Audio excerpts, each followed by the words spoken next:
Hey you guys, in this video I'm going to talk about something called templates, and we're first going to apply them to functions, and in the next video we'll apply them to classes. But what are templates? So something that I can do here is I have this file called temp.funct, and what it does is that I have a series of two variables, two ints, two floats, and two strings, and I like to swap them. So if I wanted to swap integers, I'd have to create a function that kind of looks like this. And if I wanted to swap my floats, well, I have to make another function that's similar to this, but have to apply to floats, right? And if I wanted to do the same thing for strings, I'd have to write yet another swap function.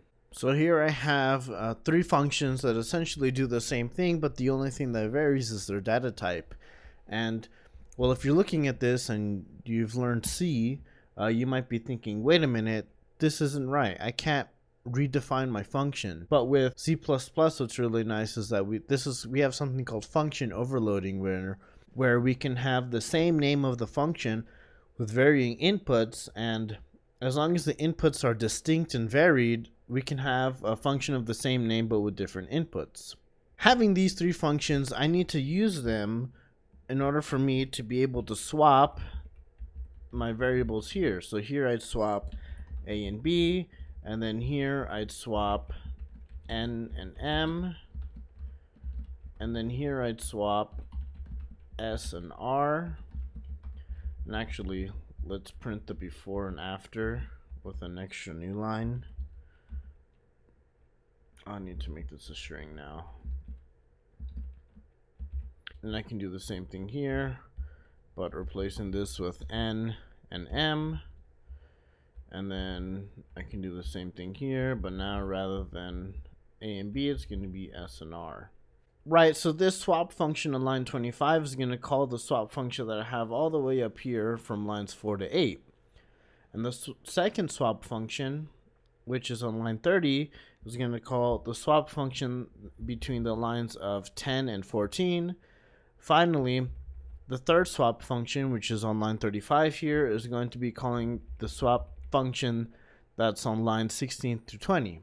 And while this is all okay, I mean, if I want to have just a general swap function, well, I'm going to have to keep creating swap functions every time I introduce a new data type into my program. And that's the only solution in C. In C++, we don't have that. And what I can actually do is I can create something called the template function, and it looks something like this. So here we declare a template function, and so how it goes is that on the line before are the name of the function with the return type and the input types, I declare my template. So I have template type name T. So I'm going to declare a generic type, and it's just going to be called T. So I'm going to have my swap function, which takes two T variables, which in this context it kind of doesn't make sense, because what's T? Well, T can be whatever it is, right? It's an empty fill in, right? It's like a blank. These are blanks. Later when I apply the function, that's when these T's get filled in.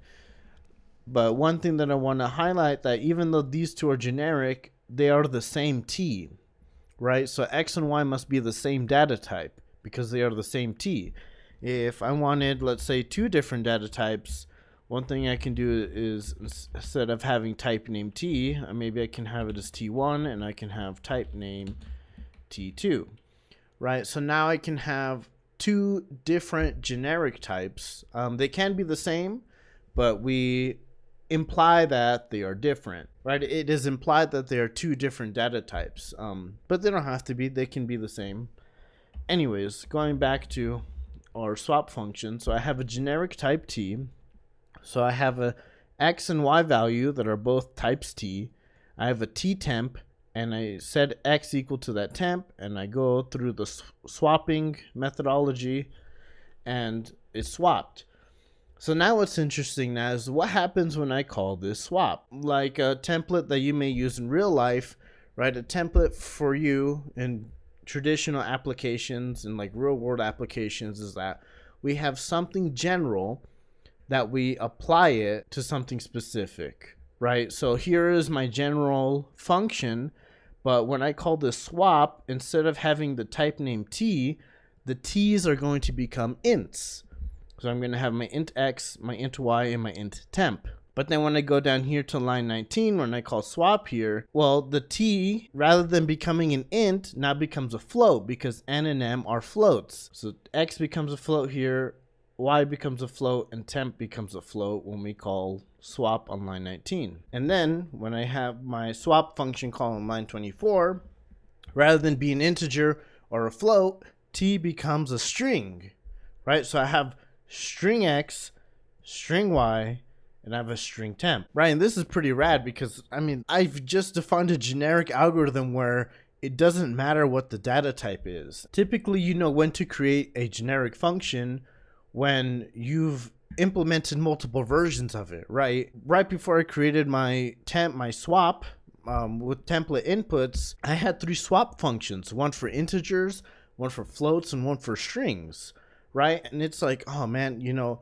once I reach that point, I know that, okay, this algorithm that I have, the only difference is literally the types there, right? That was the only difference between the integer swap, the float swap, and the string swap, was just the variables that I was using just varied in types, right? But the assignments, the programming operations that I was doing were the same. When you realize you have something like that, you can make a template function. Or, I mean, if you know off the bat that your algorithm is going to be generic, which takes years of practice to know that off the bat, that's the utility of using these template functions is that when you have multiple functions that do the same thing and just vary in types, you can just make it a template. Another example is actually making a function to to print the context of a vector. So I have type name t, and you can use the same t. What's really rad is that, it's both, it's a double-edged sword, I should say. When you have the type name t, this only applies to this function. So t only exists here. After that, t doesn't exist anywhere else. So I can have this as t, or I can change it to something else. Actually, which I'll do that. I'm going to change it to a q. But okay, we're going to have my print vector, which is going to take a vector of type q. And now let's replace this with q. And I'm going to take a reference, and actually, because I just want to print it and I don't want to edit it, I'm going to take a const. And then I'll say for const auto x in the contents of v, we'll have our for range loop. We're going to print out the context of x separated by a space. When we're done, we're going to print our new line, and that's it, right? And here q, this q is going to be the contents of my vector, right? So q can become a float, a string, a linked list, a vector of complex numbers. It doesn't matter, right? This thing is so with the use of templates, we make it generic, and there's really a beauty to it.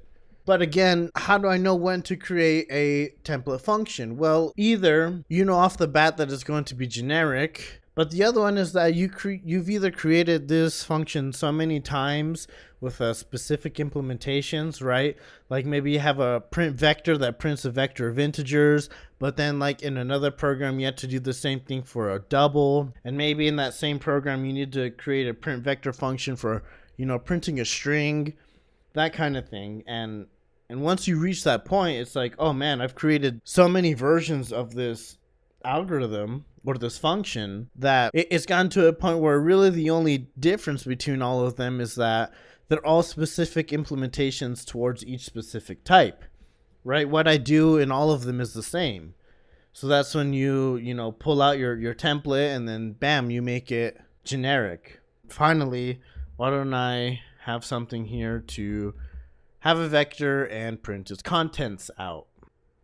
So here I have my 2 vectors, q, which has some doubles, and my other vector c, which contains a series vector of characters, right? So here I have my print vector, and I put q here, and then I have print vector, and I put c here, right? The same function call with different inputs. Mainly the big difference between the inputs is their data types, but for here it doesn't matter because I have my generic function that'll transform Q into a double, and for here it'll turn Q into a character. So with this out of the way, why don't we test this function?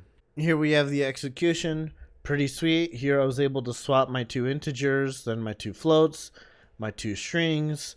Finally, in here, I'm able to print the context of my vector, right? And, you know, here, this is a vector of 3 elements, and here we have 8 elements, right? So it's like the length of my vector doesn't matter when I print it, and the type doesn't matter anymore. And this is just really slick, you know, having these template functions.